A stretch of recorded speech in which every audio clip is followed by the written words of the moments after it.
All right. Hello and welcome to the Lost Confederacy channel. This is week 7 of the 13-week. Hold on 1 second. Okay.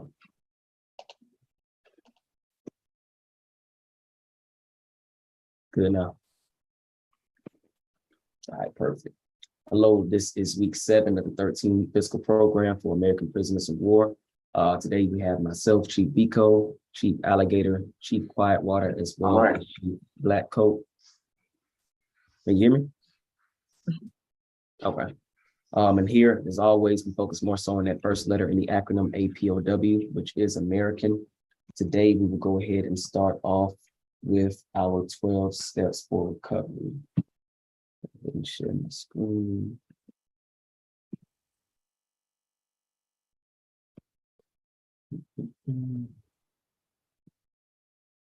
Okay. Okay, I got 12 steps this week. So the 13-week practical program of action for each American prisoner of war. Number 1, learn about the estate or estates your family originated from. Number 2, who established that estate. Number 3, what tribes and Confederacy had jurisdiction over that area prior to the European. Number 4, ask all nonprofit organizations you attend, what's your position on reparations. Number 5, they either support it or they don't. No support, no money. However, if they support it, then children and adults need weekly classes free of charge about steps 1, 2, and 3. In addition, field trips to APOW landmarks in that city, county, and state are needed. Number 6, don't support European holidays for the remainder of the 13-week time frame. Number 7, avoid spending money with any small business that doesn't hire your people, gas stations, nail salons, subways, corner stores. Number 8, all businesses need operating cash, spend money with American businesses. Number 9, all other groups rely on our energy and operating cash to survive. Set the trends of making other groups follow our lead and support our clubs, services, products, and entertainment. Number 10, the U.S. government is bankrupt. The Federal Reserve prints money, i.e. quantitative easing. It also burns money, i.e. quantitative tightening. The U.S. dollar hasn't been backed by gold since Richard Nixon in 1971, the Gold Standard Act. The government operates off full faith of its citizens to pay debts and taxes. American prisoners of war no longer have faith in the U.S. government. This is why financial support will be altered, stopped, and redirected. Number 11, teach your kids 1 hour a day about their history on this land. Have them learn about an American inventor. Have them know about our heroes. They should know that the European that conquered the estate you live in. They should know the nation of people prior to the European invasion, militarily and culturally. And number 12, practicing these steps will educate us on the land we're claiming America and attaches us to the history and laws of the U.S. government. Every estate American prisoner of war live in should have steps 1, 2, and 3 advertised via social media, radio, and newspaper. This in 13 weeks, 1 fiscal quarter will bring us together for a common cause. Today, what stands out to me would be number 7, avoid spending money with any small businesses that don't hire your people, gas station, nail salon, subways, corner stores, etc. I think that we just have to consciously make an effort, even though it's somewhat challenging sometimes making that effort because there's not many Black or American-owned businesses. So I think that one stands out to me just as a reminder that we have to be more selective in who we actually do business with. Definitely agree with that. Mine kind of just, I guess, piggybacks off of that one. Probably number 9. All other groups rely on our energy and operating cash to survive. So set the trends to making other groups follow our lead and support, our club services, products. So those pretty much go hand in hand. We know we pretty much, again, create everything as far as trends, what's fashionable, what's hot. So as long as we're doing, what we're supposed to do as far as spending money with our group of people, then I think it'll catch on anyway. So that kind of just, like I said, just piggybacks off of what you said in regards to number 7. Yeah, I'm gonna go ahead and copycat you on that one on number 9. Just all other groups rely on our energy. I feel like once our people, the Americans, really truly understand that everybody's kind of waiting for the next big thing from us, and then the world gravitates off of it and actually consumes off of it and makes money and revenue off of it. That's standing out to me a lot right now. So yeah, number 9, realizing other groups use our energy to move forward is huge. I'm gonna go with step 3 today. What tribe and Confederacy had jurisdiction over that area prior to the European? That just goes in alignment with 1866 first ever hearing that we're about to go over today. Most of us don't understand that we come from confederacies and that we were, through wars, occupied by the European. So 3 steps out to me. Thank you all, Chiefs, for sharing that. Next, we'll have Chief Alligator with this week's American Inventor. All right, so this one's going to be it's a little bit of information. Let me share this screen real quick, see if we can do this. Boom, got lucky.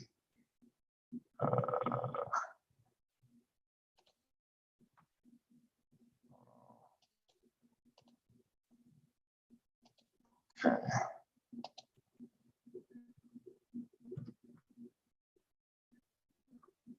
Bear with me, my screen is running. Today's inventor is going to be Charles Richard Patterson. He was born April of 1833, and he was born under military occupation on a Virginia plantation. He escaped military occupation in 1861 and settled in Greenfield, Ohio. This is an image of him right here. Can y'all see my screen? Okay. Charles Patterson worked as a blacksmith for a carriage business, Dines and Simpson. He then went into partnership with J.P. Lowe, a Greensfield manufacturer. In 1893, Patterson bought out J.P. Lowe's shares of the business and reorganized it as C.R. Patterson and Sons Company. The company built 28 types of horse-drawn vehicles. Patterson died in 1910, leaving the business to his son, Frederick, who in turn converted the company from a carriage business into an automobile manufacturer. The first car debuted in 1915, and you're looking at that vehicle right here on this picture. So this is the son of Mr. Charles Richard Patterson. First car debuted in 1915 and was sold for $850, a 4-cylinder Continental engine, more sophisticated than the Ford Model T. C.R. Patterson and Sons couldn't match Ford's manufacturing capability. They built 150 cars. You can't find any of these cars. None of them are in a museum or anything. They're pretty much, it's like they don't exist. They switched to production of trucks, buses, and other utility vehicle bodies. And in 1920, they reorganized again as Greenfield Bus Body Company, but the Great Depression sent the company down, and the son, Frederick Patterson, died in 1932. So you can see the newspaper article. This was the first vehicle that they made, and you can see once they got their craft together, you can see the difference between generation 1 and generation 2. And Ford actually contracted with them to build his Ford Model T car. So Ford gets the credit for inventing the automobile. It was actually us. And this is the newspaper article coming out of Greensfield, Ohio. And this is the car that was deemed more sophisticated than the Ford Model T, this one right here. And again, this is the image of them, of the son. So again, we're just debunking the slave narrative. All of these men are intelligent. They're inventors. We see them in suit and tie. And y'all thoughts on this one? Never surprises me. And just our people looking like gentlemen, suit and ties, as if they just know it. Day-to-day activity. Now, this was a good one though, very good one. Just showing, us having our fingerprint in that automobile industry. And then, just the not being able, I guess, to scale it out on that large scale manufacturing, just because we know military occupation, things of that nature. So just another example of, our genius as a people. And like you said, just more sophisticated than the Ford Model T, but they had all of that industrial, revolutionary manufacturing, things going on with that way that they had, to scale that product. So just another example of, our genius. I agree with everyone.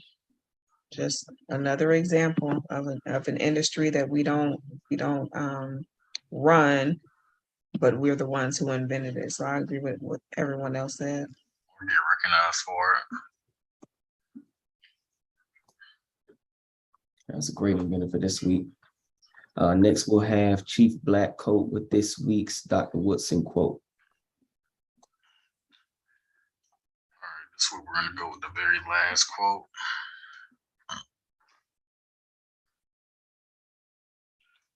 So quote 13, the race has great possibilities. Properly awakened, the Negro can do the so-called impossible in the business world and thus help to govern rather than merely be governed. So that was quote 13. Probably went too fast. A good quote for this week. Good quote. Kind of just right in alignment with what we just was talking about with that inventor. She just being able to tap into that potential that we have to create and just create something new, innovative that the world has never seen. Very good quote. I'll go ahead and jump into the legal definitions as well as the maroon historical points. Number one, American, someone indigenous to America. Number two, descendants, one who follows in the bloodline of an ancestor, either lineally or collaterally. Number three, slavery, a situation in which one person has absolute power over the life, fortune, and liberty of another. Number four, prisoner of war, a person, usually a soldier, who is captured by or surrenders to the enemy in wartime. Number five is school, any institution at which instruction is given in a particular discipline, education, and enlightening experience. And number seven, recovery, a return to a normal state of health, mind, or strength, the action or process of regaining possession of something stolen or lost. And lastly, the maroon historical points. Number one was a person escaping slavery, seeking freedom, or breaking the law. Number two, providing unity and a strong defense came first. Number three, maroon leaders were first and foremost military figures. Number four, Maroons established guerrilla warfare, planting sharp sticks and thick grass. And number five, Maroons knew their European enemies' language, defenses, and plans. And that is our legal definitions and Maroon historical points. And last but not least, we'll jump into the Constitution, which will definitely be citing back to today in regards to the hearing. But definitely just want to highlight a few points to kind of set the stage here.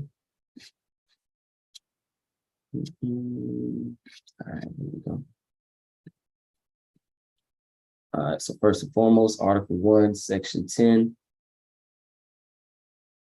states, no state shall enter into any treaty, alliance, or confederation, grant letters of marque and reprisal, coin money, emit bills of credit, make anything but gold and silver coin a tender in payment of debts. So this is always going to be one of the first contradictions that we continue to highlight every week, because it's clearly saying here within this government's foundational document that established this whole government, that only gold and silver coin is tender for payment of debts. So everything that we're using currently, as Chief Quietwater had read off earlier in step 10, they took the money out of the system in 1971 with the Gold Standard Act. So we're no longer using gold or silver, then we're not paying off any debts. So that's the first contradiction that we always like to highlight. We'll jump down to Article 2, Section 2, I believe. And this just highlights the president's power. So the president shall be commander-in-chief of the Army and Navy of the United States and of the militia of several states. So again, most of us may know that the president is the commander-in-chief of the Army, Navy, any of the armed forces in general, but not a lot of us, including myself, before reading this, knew that he had the power over the militia as well. So whenever we're seeing things, these unidentified groups of individuals hopping out of Penske vans or Penske trucks or wherever they may be hopping out of, they're being controlled or being commanded by the president, because he has the power to enact not only the Army and Navy, but also the militia of several states. So again, not just one, but several states, whichever states have militias within them. And last but not least, Article 6, this Constitution and the laws of the United States, which shall be made in pursuance thereof, and all treaties made or which shall be made under the authority of the United States, shall be the supreme law of the land, and the judges in every state shall be bound thereby, anything in the Constitution or laws of any state to the contrary notwithstanding. So here's just clearly stating that the treaty is the supreme law of the land. The hearing that we're about to dive a little bit deeper into pretty much discusses those treaties and how they aren't being upheld by the United States. So again, that's a direct contradiction of what we're about to be listening to in this 1866 Indian Treaty hearing that was held, I want to say maybe 2 weeks ago at max. I want to say maybe 3 at max, but not long at all. So just some things to kind of think about, have on your mind while we go ahead and continue to just rip apart this whole narrative of, who we are and who is supposed to be, I guess, puppeteering as the Americans. So we'll definitely jump back into it. I think I had it paused last week at where we stopped, because I think we only got 3 minutes into the hearing before we had to go ahead and start shutting some stuff down. So we'll just play a little clip. And geez, we're going to be stopping after each speaker, correct? After they get their spiel.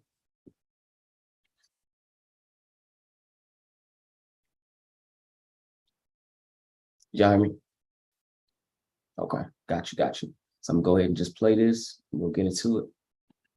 Mr. Chairman, and thank you for convening today's very, very important, and as you have noted, a historic hearing. I apologize that I'm not there in person, but COVID is keeping me here in Alaska for this week.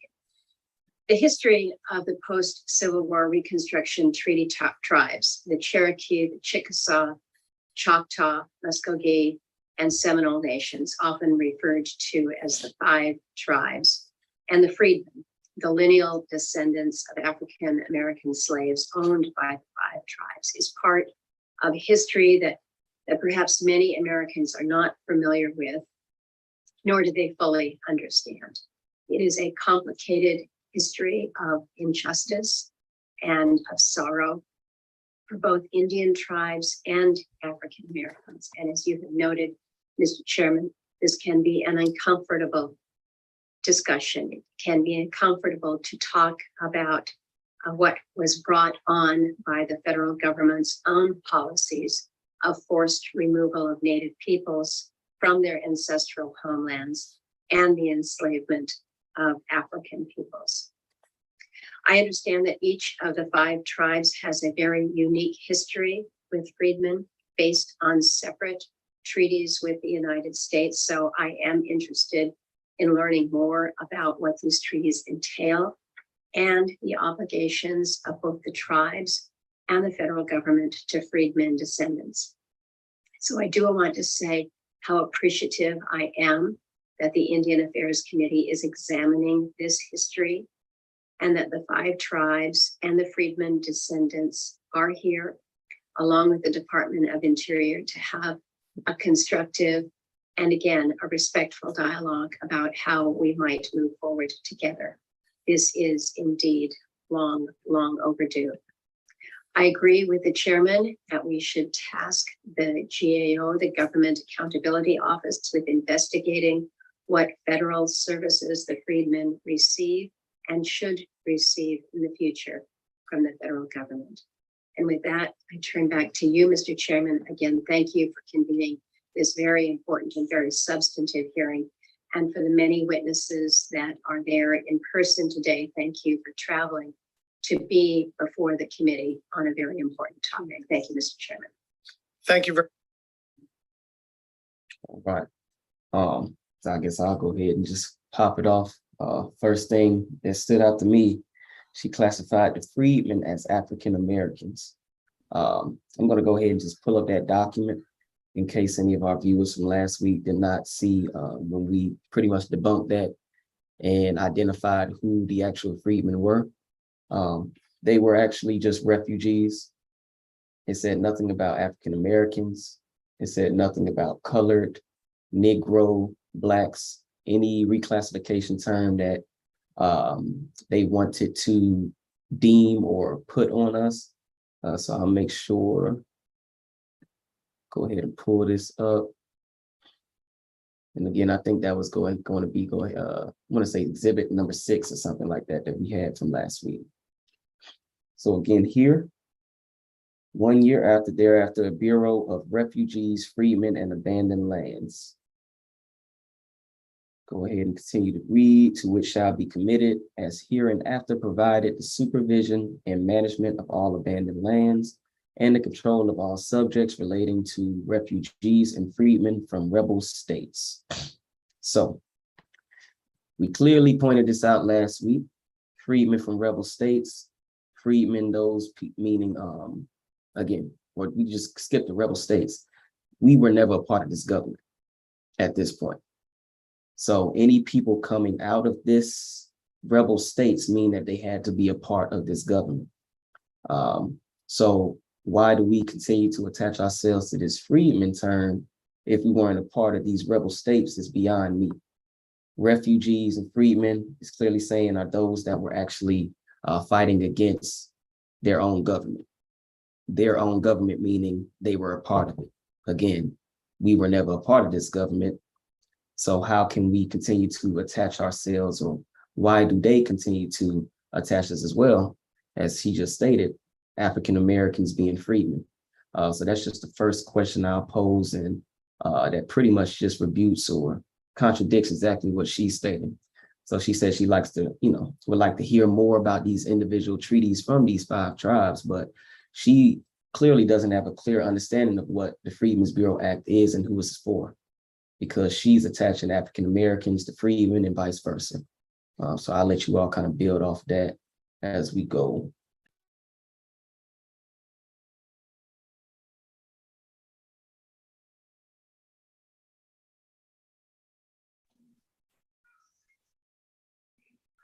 As we go through the video, one thing we should notice, or what we should point out, is they're going to always truly take the picture off the true American.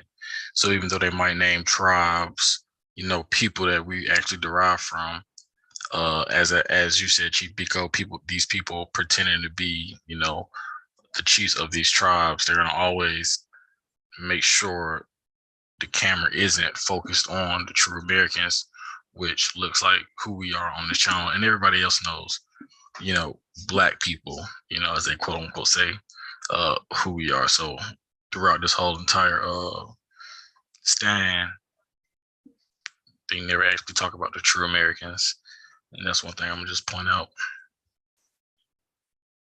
I agree with Chief Blackcoat. We just have to read. I think that's just the most important thing about this, is that we just have to read and understand this information. And I just appreciate us being able to have this platform to read and explain the different things that we've been fed throughout all of these years, and we believe these things. you know, it's clear, it's here, it's in the Freedmen's Bureau Act that we were not the freedmen's. So we just have to read and understand and go back and learn our history. I made 6 quick notes when she was speaking. I put it in the chat for us to see, but she said post-Civil War tribes. She said freedmen and Afro-Americans, complicated tribes / Afro-American. Her 4th statement was forced removal by the US government. 5, Indian Affairs and Department of Interior. And 6, the GOA, Government Accountability Office. So I'm gonna hit on 1 and 5 and 6. Post-Civil War, that was the first thing that came out of mouth. To be at the federal level and to be that uninformed about what really happened on behalf of this government, it really just stands out. That's 2 representatives now at this first ever hearing about the 1866 Indian Treaty. And they either don't belong in the room or this is just a stage play to continue to ignore us, as Chief Blackcoat mentioned. I'm gonna say it's a stage play and they're not qualified to be in the room. I don't believe these people have actually read these documents because they say it they let Civil War flow right off their lips. These freedmen, if you read this document, there's no way we can come up under the War Department because we're not citizens of it. The most important thing is the chess game that they're playing in this hearing. We've read in the treaty how the Bureau of Indian Affairs and Department of Interior, the United States government has its own people implanted in those agencies. So you're not going to get a fair hearing out of this. It's almost like when a cop kills one of us, it's like an internal investigation. We know how that goes. So the fact that you got these 2 bureaus already infiltrated by United States government citizens, and then you created a new one that we've never seen in a treaty of the 1866, which is the Government Accountability Office. That's just another fancy word for we're going to inventory our own selves. Well, nobody can look at themselves personally. It's got to be done by an outside group. So we have to elevate ourselves, because how long are we going to keep letting the European play the game of let me just look at myself and let me figure out what I did wrong? That never happens. That's outside of natural law. It doesn't work like that. You have to have an outside party also be involved. So what they're doing right now is just continuing to live in denial about what they've done. I'll stop right there. Absolutely, and all great points made by all of you chiefs. And again, I don't think we're 10 minutes within the video and already pretty much ripping it apart in regards to just the blatant lies that, you know, now 2 United States representatives, because those are the first 2 that have spoken thus far, state Civil War, calling, you know, African Americans freedmen and vice versa. So again, nobody that looks like us is representing us within this hearing, as you will continue to see. So I'll go ahead and continue to play, and we'll continue to go ahead and pick apart this hearing. Vice Chair Murkowski, and we wish you a speedy recovery and look forward to seeing you soon. Are there other members of the committee wishing to make an opening statement? If not, we'll turn to our first witness, who is a towering figure in history enough so that she comprises her own panel. We are pleased to introduce the Honorable Maxine Waters, U.S. Representative for the 43rd Congressional District in California. Congresswoman, your full written testimony will be made part of the official hearing record, and we look forward to your remarks. Please proceed with your testimony.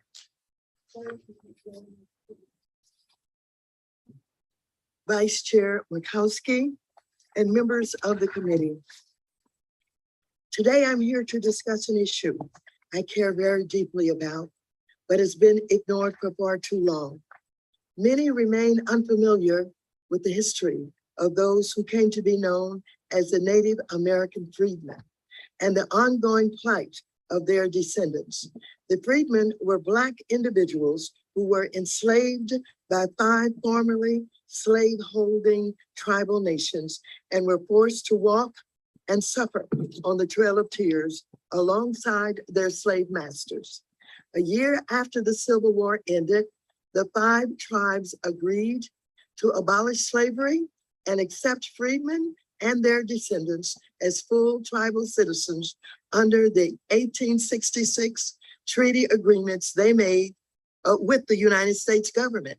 Specifically, the 1866 treaties required the 5 tribes to abolish slavery and to agree to treat and accept formerly enslaved individuals and their lineal descendants as equal tribal citizens. For example, the treaty signed by the Cherokee Nation reads, and I quote, "All native-born Cherokee, all Indians and whites legally members of the nation by adoption, and all freemen who have been liberated by voluntary act of their former owners or by law, as well as free colored persons who were in the country at the commencement of the rebellion and are now residents therein, or who may return within 6 months from the 19th day of July, 1866, and their descendants who reside within the limits of the Cherokee Nation, shall be taken and deemed to be citizens of the Cherokee Nation," quote unquote.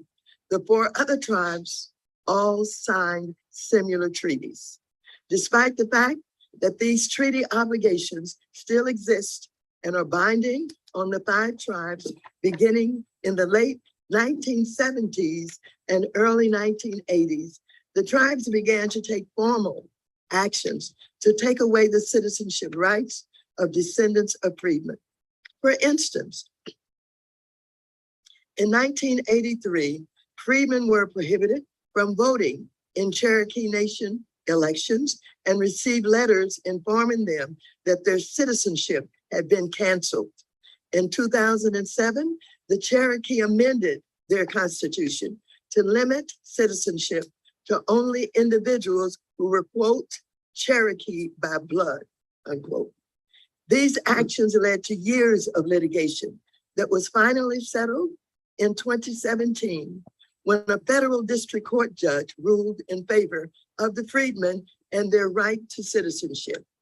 In this ruling, the judge stated, and I quote, "In accordance with Article 9 of the 1866 treaty, the Cherokee freedmen have a present right to citizenship in the Cherokee Nation that is coexistent with the rights of Native Cherokees," quote unquote. Following the court decision, which the Cherokee Nation accepted as binding, the tribe has taken actions to comply with the decision and ensure that descendants of freedmen are treated as equal citizens. Before my committee, Cherokee Nation Principal Chief Chuck Hoskin testified that these actions have made the Cherokee Nation, quote, a better nation for having recognized full and equal citizenship of freedmen descendants. Despite the actions of the Cherokee to right the wrong inflicted on its freedmen, the descendants of freedmen of the other 4 tribes continue to be denied tribal citizenship and other basic rights associated with citizenship, like equal access to federally funded affordable housing. My committee even heard testimony last year that freedmen have even been denied access to life-saving vaccines during the ongoing pandemic. It was this testimony that prompted even the Biden administration to designate all Seminole freedmen as eligible for healthcare services, including the COVID vaccine, through the Indian Health Service. However, this only decision only applies to Seminole freedmen and not freedmen from the other tribes. We know that equal access to housing sits at the heart of many of the racial and economic injustices we continue to see across the country today. As chairwoman of the House Financial Services Committee, I recognize that Native communities face some of the worst housing conditions in the United States. It is also important to recognize that the legacy of land and cultural disenfranchisement has created and maintained these circumstances. That is why I propose providing $2 billion for affordable housing in tribal communities in my Housing is Infrastructure Act, and why I'm moving to reauthorize NAHASTA with language that ensures that descendants of freedmen have equal access to these resources, as the 1866 treaties promised. When Barney Frank, my predecessor, was chairman of the House Financial Services Committee, he recognized the plight of the freedmen and was a staunch advocate for their rights. I worked closely with him on legislation to prevent tribes from disenfranchising their descendants. As ranking member and now chairwoman of the committee, I continue that fight for justice for the descendants of freedmen.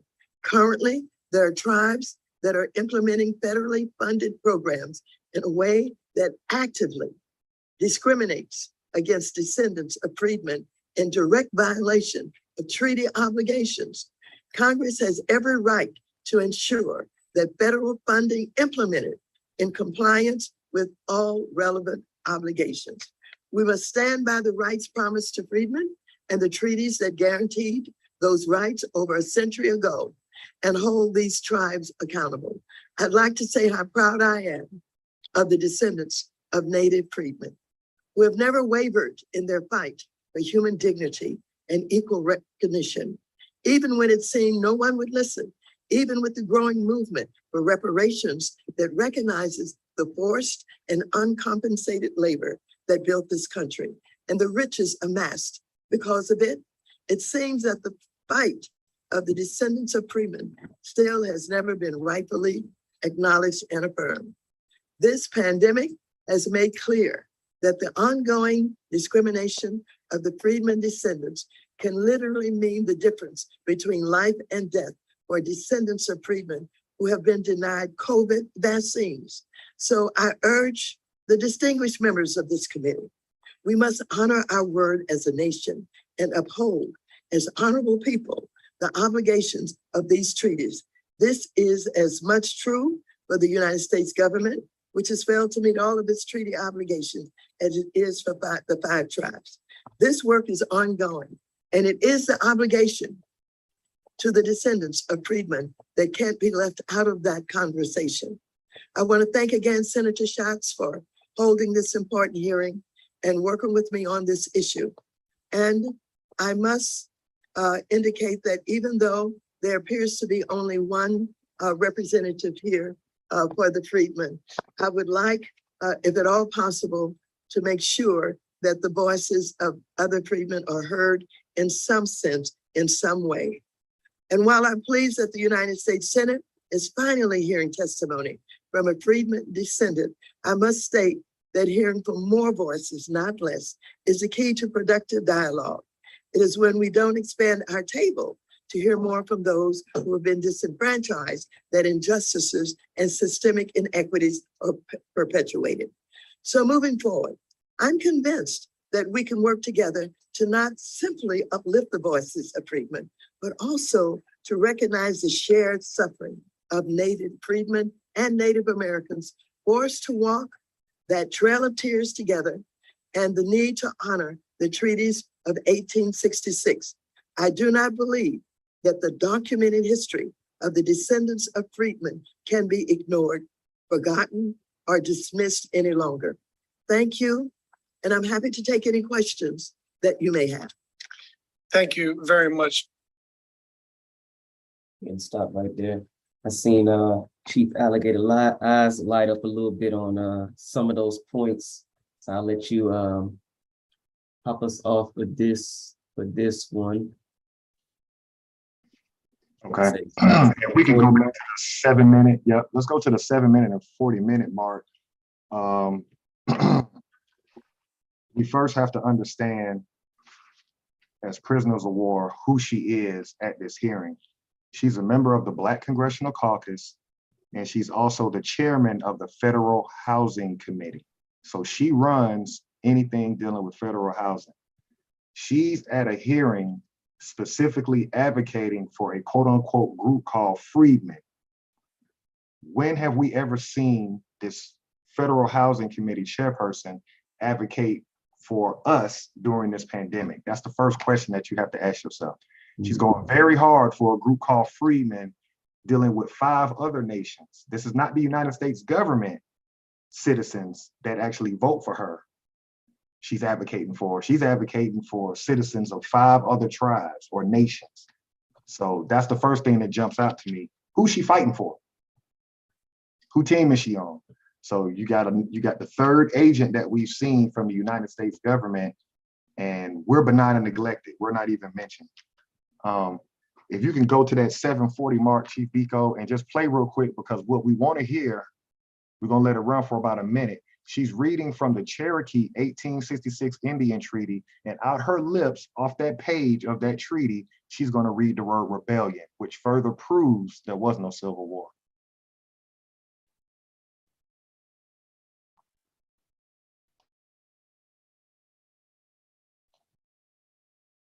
It's on mute. As equal tribal citizens. For example, the treaty signed by the Cherokee Nation reads, and I quote, "All native-born Cherokee, all Indians and whites legally members of the nation by adoption, and all freemen who have been liberated by voluntary act of their former owners or by law, as well as free colored persons who were in the country at the commencement of the rebellion and are now residents therein, or Right who may there. return." She just said, reading the treaty herself, she just said rebellion. Mhm. So this further proves that there was no Civil War, but more importantly, she also says in that treaty how the United States government is making up what the new Cherokee will be. The original Cherokee east of the Mississippi River looked like everybody on this channel. She said whites and orphans are included as Cherokee. You can't do. So you're gonna make up what the new Cherokee Nation is in Oklahoma, but then you're gonna turn around and try to discriminate on freedmen, whatever this is. It's all fugazi. Y'all wanna build on that? Like Chief Alligator had said in the beginning, you know, he feels like this is a staged type of deal here.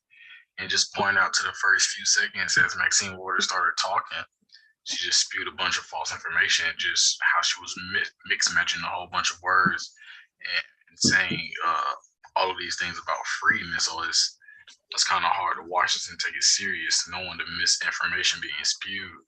It's like, okay, if you're reading a document, how are you confusing all of these people with quote unquote who she's advocating for, Black people, or well, she's not advocating for us. She's advocating for somebody I don't even know exists out there on east of the Mississippi. So it's hard to see, like, what are you talking about? That's what I'm getting to. Like, what are you talking about? And when, like you said, creating a person. So once this mystical group of people come alive, what is it gonna get? And it seems like it's gonna be going towards, you know, Europeans that claim, you know, these tribes, these $5 Indians. I agree. Also in regards to just the representation, like you said, she's going extremely hard for this cause. And for what? You know, for what are we getting out of it? Is there anything specific for us? And I just think, again, the fact that she is a member of the Congressional Black Caucus, it's an agenda. It's definitely an agenda for them to benign and neglect us even further. So for her to even participate in this is kind of like another slap in the face, as it always is when it comes to us being represented properly. Being a representative of the Black Congressional Caucus, you know, that word Black stands out pretty bold there. And the group of people that's called Black seems to never be being talked about. So it's like, even by the again, representative. what are you talking about and who are you talking about? You know, but definitely one thing stood out to me. She kept saying Native American freedmen, and kind of just highlighted to you all's points. They're creating this, yeah, they're creating this fictional person that's really, you know, wearing a mask as us, the real Americans. So Native American freedmen, again, like Chief Alligator highlighted, you're bringing in, you know, white citizens and white peasantry class and these other different groups of people that's claiming to be our, you know, actual names, our tribal names. But again, we're not being mentioned in regards to any of these sections. I did want to go ahead and just pull up that Indian treaty to show that that same language is going to be in all of the treaties as far as just rebellion. So it's not like it's just, you know, associated with one, the late rebellion. So it's going to be, and as she stated, most of these treaties with these different, you know, quote unquote nations now are going to have pretty much have the same language. And as you can see, they all call it a rebellion, a late rebellion. Nothing in regards to civil war or anything of that nature. So again, just major lies being told by 3 now members of the United States government. First 3 people that we've listened to speak have been members or representatives of the United States government. So again, they're just playing on these people's ignorance pretty much, because how can you read a document stating that it's a rebellion, but yet you're saying that it was a civil war? The two don't make sense. Right, after the Trail of Tears. And it seems like they just want to continue with that one little story they teach in schools, the Trail of Tears. And it's like, okay, we get it, the Trail of Tears. What else was going on? Why did these people have to move west, have to take that trip? And it, again, just the false information. It's just like, okay, we get it, get the Trail of Tears. What are we really talking about here? And what they're trying to talk about is the actual split of the family. But again, just not talking about the niggas still on the southeast. Talking about everybody on the west, you know, or whatever they created over there in the west. And it's like, what's up with all this representation for them, all this money? And because the ghetto kind of still looks like where they live. They probably live however they live, but the ghettos don't look much better, you know. And back to kids having to sell water. Those are Black children, Maxine Water, you know, Black Congressional Caucus. Just little things that I'm just like, what are we talking about? Can you do another search while you got it up, Chief Biko, on abolish of slavery? Because we never read that in the treaty. So they're talking about they're trying to put slavery on the tribes. And maybe we overread it. 2 Article 1, either slavery or involuntary servitude, otherwise than in punishment of crimes, pretty much the same verbiage that we see in the 13th Amendment, which again states nothing about Black people, colored, Negro. It just says slavery and involuntary servitude. So again, trying to attach ourselves to these terms is what's really going to fuck us over as a group. And you see, they're doing a great job as far as these 3 representatives from the United States is trying to freedmen, African American, freedmen, you know, Blacks, like they're trying to make you subconsciously think that freedman is you, when in actuality it's not. They're very specific when it comes to our group of people, because we are always left out of things. It doesn't say. I know, like they're just lying about the freedman part. Blatantly lying. Lying. Can you put in abolish in the key search real quick? Because that list looks like they're saying moving forward, you can't enslave. But let's look up abolish, because she used the key term abolish slavery, as if that's what if that's what was going on. And nothing in there. Okay, so we know that they weren't enslaving because they didn't use the word abolish. Abolish like means to stop. Correct. Other thing, can you put in Afro-American, because she keeps using that word. It's Afro-American in this treaty. It's African American. Just African descent. All right, and when does that sentence say? Right here, let me see. Choctaw and Chickasaw nations respectively shall have made such laws, rules, and regulations as may be necessary to give all persons of African descent resident in the said nation at the date of the Treaty of Fort Smith and their descendants heretofore held in slavery among said nations, all the rights, privileges, and immunities, including the right of suffrage, of citizenship, citizens of said nation, except in annuities, monies, and public domain claimed by or belonging to said nation respectively. Okay, now let's put in Negro real quick. So that's referring to the person of African descent. Put in Negro. All right, what's it say about Negro?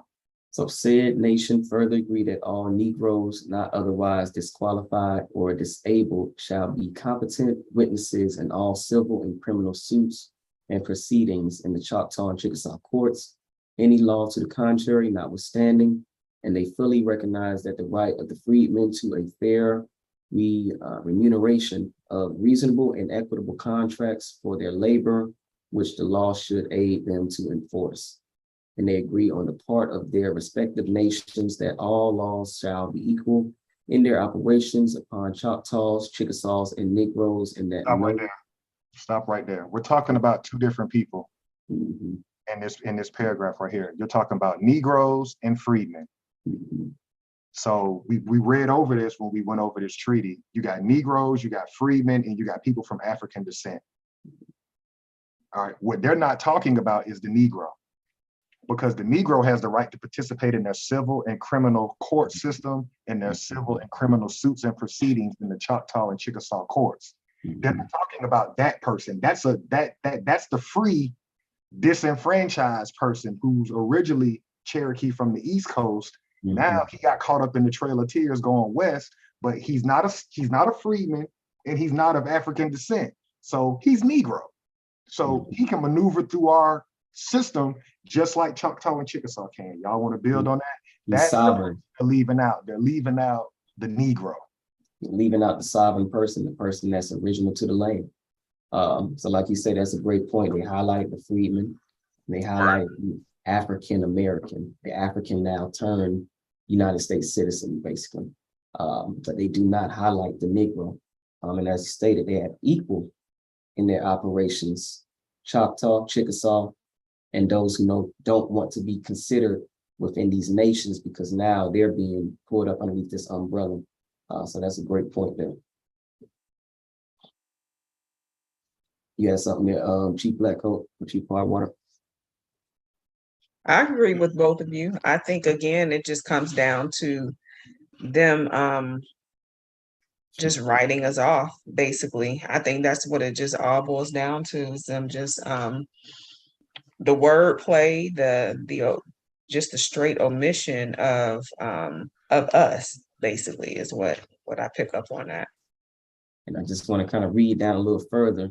So upon Choctaws, Chickasaws, and Negroes, and that no distinction affecting the latter meaning the Negroes, shall at any time be made, and that they shall be treated with kindness and be protected against injury. And they further agree that while the said freedmen now in Choctaw and Chickasaw Nation remain in said nations respectively, they shall be entitled to as much land as they may cultivate to support themselves and family. So it sounds like the Negro, two different groups of people. Sounds like the Negro just has what he always had, which is basically sovereignty. Like, we know this your land. So whenever y'all pass through, we gonna make sure y'all get y'all respect. Any of this land y'all really want to claim, you can claim. But outside of that, everybody else, y'all structured in these sections, things of that nature. One thing that always went through my mind when reading these documents is when they would describe the Choctaws or Chickasaws and then say Negroes, that question in mind was like, okay, well, who are the Negroes? And today, nigga, so it's like, oh yeah, so great point pointed out by Chief Deco and Chief Alligator with that's also Americans that got lost in transaction. Whatever was going down, what they refer to Trail of Tears all the time. Yeah, just caught up in the mix of it, and now we can't identify you, but you have all the privileges as, you know, the rest of the said nations, because we know we can look at you and tell, okay, he American Negro. And I got a question. So if we know that they reclassified us, let's just say every 50 years, every 30 years, we know that one of our classifications was Negro. So Right. we're just jumping to every time they changed our classification, whether it be Negro to colored to Black to African American. If we just go back to the derivative, who's representing us again within this hearing? Negro. Nobody. She said freedmen, and they're talking about the Native Americans. Right. But what about the most important piece in this whole, hearing that isn't being represented? So again, Somebody make a note on this, Article 4 with the Negro, so we can add this to the video when we finish. I just want to throw a reminder out about what they called the Seminole, which was really tribes under the Creek Confederacy that were collapsing during the wars, and why they were sending us west. Everybody that didn't go west, that's when they just started name tagging. But from a business standpoint, the Negro never contracted to be a citizen of the Choctaw and Chickasaw. So we're still a part of that group that never contracted. So they're like, okay, Choctaw, Chickasaw, but this Negro, yeah, he can maneuver through your system the same way as you can, Choctaw, Chickasaw. We got to highlight that when you look up the definition of Negro, it means it'll go to niggardly, which means stubborn. The European was looking at, there's a group of people in America that do not do business with us. And they said we were niggardly. and that's what Chief Blacko that highlighted. I know you highlighted that before. It's like, yes, the stubborn, like they're unwilling to, compromise. It just makes sense. Go ahead, Chief. I think, excuse me, I think that we kind of read something like that in the Special Order 15 as well. How I can't remember exactly, but it's like we weren't controlled. They had to come up with something because they couldn't control us, basically. Just got occupied. Simulation. Yeah, like legit. And the last point I'll make on that is, how are we letting them give a pass to just making white people Cherokee, a part of the Cherokee tribe? Like, she said it out her mouth, whites shall be citizens. Like, how are we not having an issue with that? Like, you can't just write in that white people are going to be Cherokee. Claiming to be Americans. And now it's like they can just pick and choose a tribe. And that's what be beating me up, because it's like, they're not American. Like, why? What's weird is NBA has this thing to where it's called NBA Euro. And it's just all white people that play in Europe that come over to the American League, the NBA. And it's like, can y'all not see that these white people are European? Like, it's called NBA Euro. Like, these are all white people coming over. If it was called NBA American, we're sending over Europeans. But it's like, hold on, you're not fucking American going over there. Like, it's just how we confuse ourselves. Can we show them the video clip one more time? Just, as we end it off for today, just that little snippet where she says white people are going to be called Cherokee, and she reads the word rebellion from this own lawful document called the treaty. Sounds like what the Australians done did, the quote unquote Australians. Reads, and I quote, "All native-born Cherokee, all Indians and whites legally members of the nation by adoption, and all freemen who have been liberated by voluntary act of their former owner." Stop it right there. We heard it. Heard it right there. It's just gonna be tough because I've already noticed on Twitter these white people with the feathers in their bios, so they're claiming to be Native Americans, and I'm like, oh, This is Lord. You've been adopted because you had. Well, who adopted you? Mhm. Where's this paperwork saying you're adopted from what chief? Like what? It's a made up person. That's why they you highlighted. They follow trends. A nation. That's why they're Cherokee Nation now. Cherokee, Choctaw Nation, Seminole Nation. we were just straight tribe names.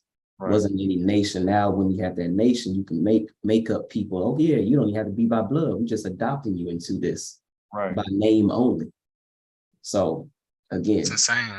we're the Can true we do American. the last little piece where she says rebellion in about 10? Yep, just about 10 more seconds. or by law, as well as free colored persons who were in the country at the commencement of the rebellion and are now residents therein. Not So- making this up, people. So white people can claim to be who we are, but as far as people of color, we're just this people of color, blah, Right. blah, blah, blah, blah. But white European, you could be Cherokee, you could be Choctaw, you could be, Mhm. hope the floor is open, but people of color and Coming just a directly out of an American Black Caucus woman's mouth. chairman. So it's like, Exactly, like you said, exactly. Chief, yeah, this is a stage. Like this is not even making sense. This is White, just what are you white talking just about? means you can shape shift into other people's. They doing it, man. Or, I know you nationalities, people but- that shit on Twitter, these white people or Europeans, nothing wrong with Europeans, whatever, whoever watch the channel. But these Europeans with the feather in the bio now, like, you know how the natives are. I'm just looking like, all right, just because your skin's super tan, you know, almost red, it's happening. It's a scary situation because even though we're kind of getting humor out of this because we've studied to show ourselves approved so we can cite back the documents and we're exposing that they are doing a ritual or a play to further exterminate us. The reality of this is we're not represented in this hearing and we're still being benign and neglected. So there's a reason that they're saying by 2053, this group will be a wealthless group of people because they've already, you're not in the plans. Mhm. Right. And so there's a serious component here if we tie in what happened with Trump this week with being raided by the FBI, and then you've now seen militia pop up at these FBI facilities. Again, we look at that and we look at that as if that's something that we can't do, that they can do. At some point, we have to understand pulling up on these type of hearings and things like that to be a part of we won't stand up as a group. That's the frustrating part for me when I look at this group of people. We're afraid. We're afraid, you know, we'll talk big shit amongst each other, but we won't stand up to any other group or any other institution that is really suppressing you. And we're at a point where, shout out to the NFAC, Grandmaster Jay was the only one in my lifetime that actually pulled up. But we're at a point now where fighting amongst each other, everybody is just kind of leapfrogging over us, getting resources. And we have to start standing up for ourselves against other groups of people. And we're not there yet as a group. Absolutely. Absolutely. Something that made me think, you know, just deep diving critical thinking before we get off. I'm always watching something simple. It's called I Am Groot on Disney Plus. Mm. It's this little tree man. He found a civilization, these super tiny animals. He found them. They lived under the ground. He was just playing with them, but then he sneezed and it almost killed them all. So then they started throwing rocks at him. Then next thing you know, planes started coming out and they were shooting lasers, and then things started coming out the ground and they're having a whole battle with this thing. And I'm like, oh, that's a civilization. Mhm. You gotta have a defense. And sadly, this group is just, we don't even have that. We have nothing to defend ourselves. And the people that pretend to defend us, they're doing clown shit like this. That's a great point. Even the smallest and you know, what some would say the weakest of individuals will fight for their life or fight for their survival. Just in that example, and even going back to the you know, Ukraine, Russia, Taiwan, China, like Afghans. you know, they're like, look, we don't care how big you are. We gonna do what's necessary to protect ourselves and our homeland. And we just have to get that mindset as a group of people. This is our land. So when they say go back to Africa, I say, no, you go back to Europe. You came over from those boats. All right. So, Just projection with that come back to Africa shit. okay. Go back, bitch. I can't go nowhere. I'm rooted. I'm rooted. For real, like it's just weird now. Everybody got closing. What do y'all want to close this out with based on what we proved today? There's no civil war. Again, just unrepresentation, and benign and neglect. I mean, that's basically what I get from it. Is it just continues. I'll close it with it's just amazing to see how far they'll go to continue this law of Europeans being Americans. Like this shit is real. Like these people really walk around claiming to be Americans, claiming to be our ancestors. Great film Titanic with the historic moment of whenever he asked her like, "Where are you guys from?" And she was like, "I'm American." And it's like, damn, you own the boat, bitch. You're literally coming like. You literally own, like you coming over here on it, and you're talking about you're American already. Mhm. So it's like, damn, like this is how far they'll go. They'll even have bullshit hearings that they've scripted to make the people believe that. And this ain't really for us because niggas don't really pay attention to this shit. This for the whole world to see. So the rest of the world like, oh, so that's what the American. And it's like, nah, dog, we got this in at home fight that we got to really just mush everybody out the way and be like, all right, this is what it is. But the honorable Maxine Waters is going to completely, like Chief Waters said, but not neglect this. Yeah, my closing, we're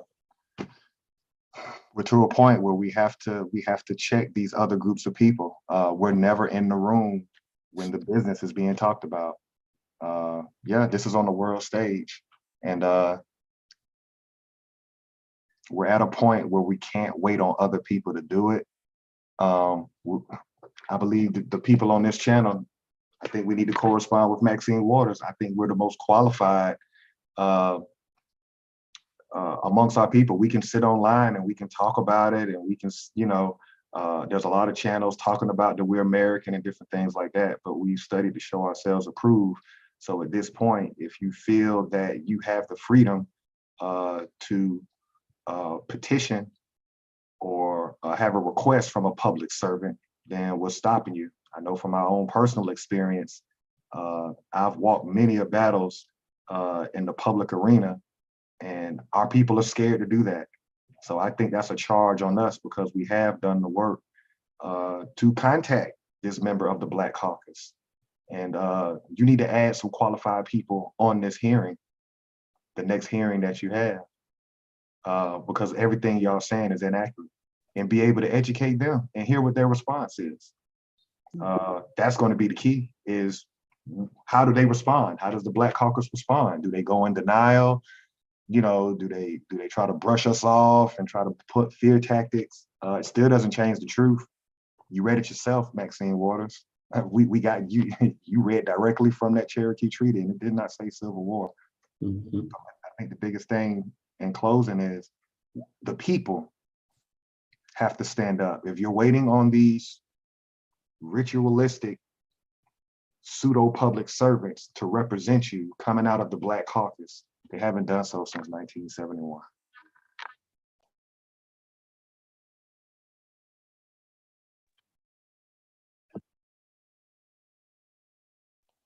Do I have anything, Chief Biko? I think you can end it right there, man. You said it right there. You said it right there. So we'll come.